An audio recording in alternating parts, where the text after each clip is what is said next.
Ayub pasalnya yang ke-28. Memang ada tempat orang menambang perak dan tempat orang melimbang emas. Besi digali dari dalam tanah, dan dari batu dilelehkan tembaga. Orang menyudahi kegelapan, dan batu diselidikinya sampai sedalam-dalamnya, di dalam kekelaman dan kelam pekat. Orang menggali tambang jauh dari tempat kediaman manusia. Mereka dilupakan oleh orang-orang yang berjalan di atas. Mereka melayang-layang jauh dari manusia. Tanah yang menghasilkan pangan, di bawahnya dibongkar bangkir seperti oleh api. Batunya adalah tempat menemukan lazurit yang mengandung emas urai. Jalan ke sana tidak dikenal seekor burung buas pun, dan mata elang tidak melihatnya. Binatang yang ganas tidak menginjakkan kakinya di sana, dan singa tidak melangkah melaluinya. Manusia melekatkan tangannya pada batu yang keras. Ia membongkar bangkir gunung-gunung sampai pada akar-akarnya. Di dalam gunung batu ia menggali terowongan, dan matanya melihat segala sesuatu yang berharga, air sungai yang merembes di bendungnya, dan apa yang tersembunyi di bawahnya ke tempat terang. Tetapi di mana hikmat dapat diperoleh, di mana tempat akal budi? Jalan ke sana tidak diketahui manusia, dan tidak didapati di negeri orang hidup. Kata samudera raya, ia tidak terdapat di dalamku. Dan kata laut, ia tidak ada padaku.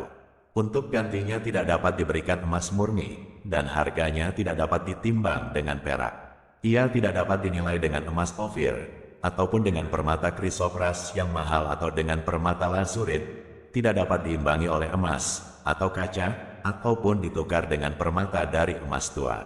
Baik doang, baik hablur, tidak terhitung lagi, memiliki hikmat adalah lebih baik daripada mutiara. Permata krisolit Ethiopia tidak dapat mengimbanginya, ia tidak dapat dinilai dengan emas murni.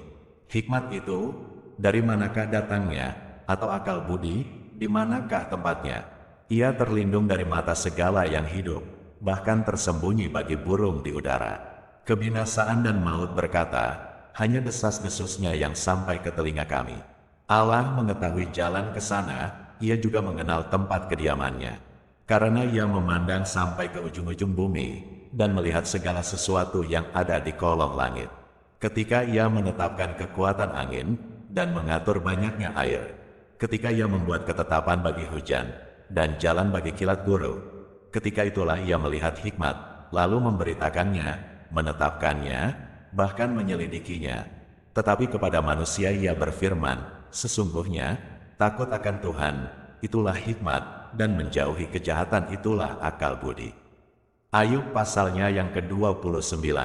Maka Ayub melanjutkan uraiannya, kiranya aku seperti dalam bulan-bulan yang silam, seperti pada hari-hari, ketika Allah melindungi aku, ketika pelitanya bersinar di atas kepalaku, dan di bawah terangnya aku berjalan dalam gelap, seperti ketika aku mengalami masa remajaku, ketika Allah bergaul karib dengan aku di dalam kemahku, ketika Yang Maha Kuasa masih beserta aku, dan anak-anakku ada di sekelilingku, ketika langkah-langkahku bermandikan dadih, dan gunung batu mengalirkan sungai minyak di dekatku.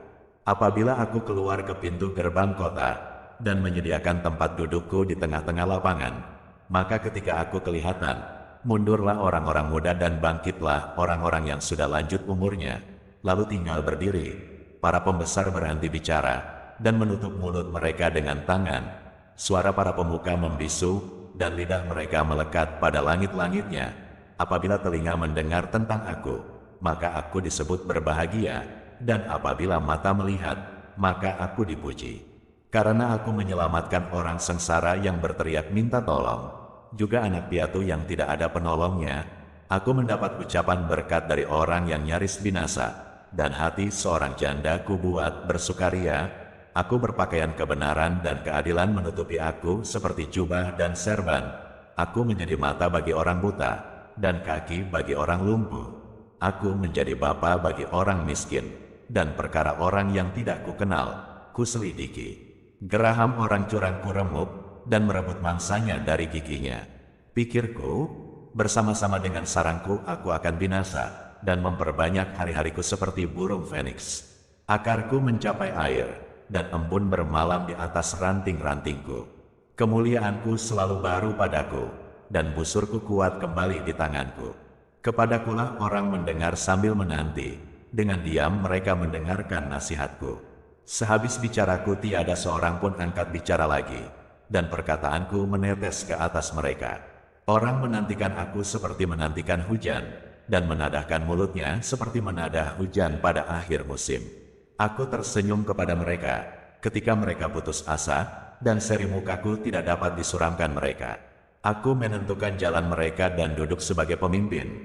Aku bersemayam seperti raja di tengah-tengah rakyat, seperti seorang yang menghibur mereka yang berkabung.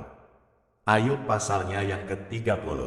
Tetapi sekarang aku ditertawakan mereka, yang umurnya lebih muda daripadaku, yang ayah-ayahnya kupandang terlalu hina untuk ditempatkan bersama-sama dengan anjing penjaga kambing dombaku.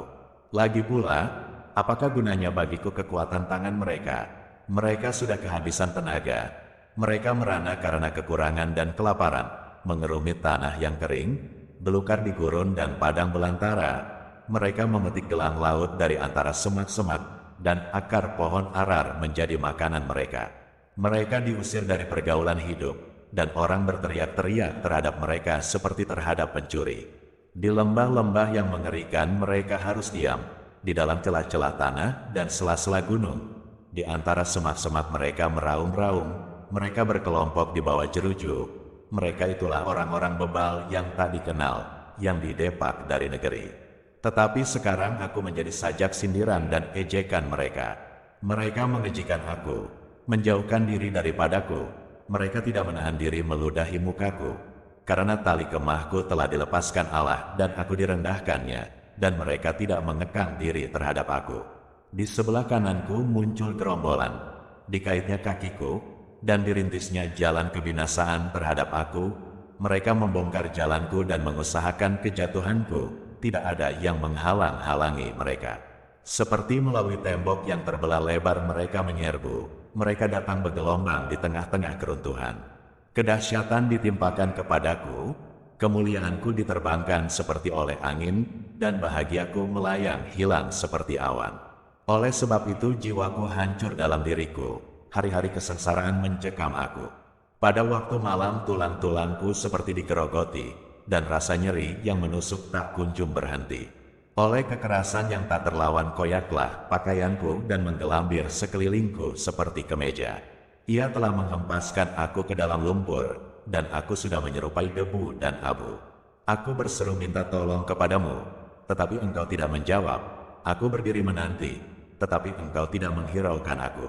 Engkau menjadi kejam terhadap aku. Engkau memusuhi aku dengan kekuatan tanganmu. Engkau mengangkat aku ke atas angin, melayangkan aku dan menghancurkan aku di dalam angin ribut. Ya, aku tahu, engkau membawa aku kepada maut, ke tempat segala yang hidup dihimpunkan. Sesungguhnya, masakan orang tidak akan mengulurkan tangannya kepada yang rebah, jikalau ia dalam kecelakaannya tidak ada penolongnya. Bukankah aku menangis karena orang yang mengalami hari kesukaran? Bukankah susah hatiku karena orang miskin? Tetapi, ketika aku mengharapkan yang baik, maka kejahatanlah yang datang. Ketika aku menantikan terang, maka kegelapanlah yang datang. Batinku bergelora dan tak kunjung diam. Hari-hari kesengsaraan telah melanda diriku. Dengan sedih, dengan tidak terhibur, aku berkeliaran. Aku berdiri di tengah-tengah jemaah sambil berteriak minta tolong. Aku telah menjadi saudara bagi serigala dan kawan bagi burung unta. Kulitku menjadi hitam dan mengelupas dari tubuhku. Tulang-tulangku mengering karena demam. Permainan kecapiku menjadi ratapan, dan tiupan serulingku menyerupai suara orang menangis.